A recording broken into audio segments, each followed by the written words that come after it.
Theresa May's Brexit checkers plan could cost the Conservatives 25 seats if a general election was held tomorrow and pave the way for Jeremy Corbyn to enter Downing Street. Research by Matthew Goodwin, Professor of Politics at the University of Kent, suggests May's plan has not only failed to rally Conservative voters, but alienated many who backed the party in the last election. The Tories are down nearly 4.5 points since July, while support for UKIP has jumped by a similar amount.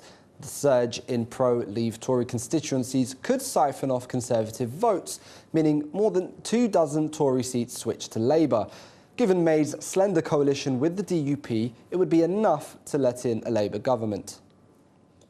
Earlier, I spoke to Margot Parker, UKIP MEP for the East Midlands, who thinks that voters have grown tired with Theresa May's promises. This time, people have absolutely been sickened by the giving away the family silver, which this Prime Minister has most certainly done. So people gave her the benefit of the doubt. They thought, OK, all right, let her get on, let her do this Brexit, and let's see what she delivers. But she's capitulated virtually at every turn. So people have become extremely tired of that.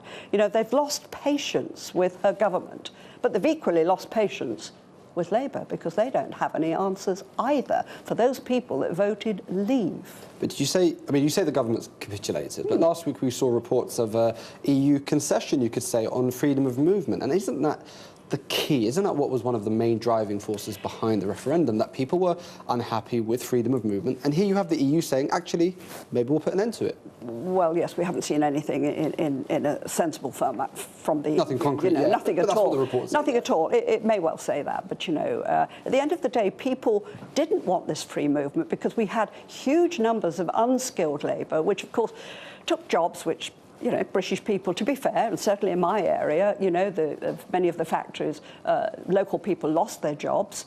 And also it had a cascade effect down, whereas there wasn't enough housing. There wasn't enough school places, local schools where people couldn't get their children into the schools because they were too full. And of course, let's not forget that this also has a cascade effect down through the NHS. It all has a cost. People in this country actually got the bigger picture and they said, yes, that is a problem. We do want that controlled. You know, we'd like our jobs, thank you very much. We'd like more social housing. You know, we want our country to be governed from Westminster. That's what they voted for. They haven't changed. But there have been recent polls, big polls, credible polls, which say that actually for the first time since the referendum, the Remain side are starting to win the argument. 53% now saying that they would support Remain. That's the biggest gap since the referendum, I believe, in a poll. I mean, do you not worry that perhaps, as you call it, the scaremongering, yes, Project Fear, however you want to call it, are you not worried that that's scaring people off supporting Brexit? I think there is an element of, you know, where they have leaned on people and they're saying, oh gosh, you know, we don't know what's going to happen. But you do need to know what's going to happen. And really, what will happen is that you have to have faith in your country moving forward. You know, we're innovators. We've got so much going for us in this country. It's quite depressing that our own government and our own politicians, many of them, lack faith in what we can do. And I look very much to the Secretary of State who says, well, we can do these deals.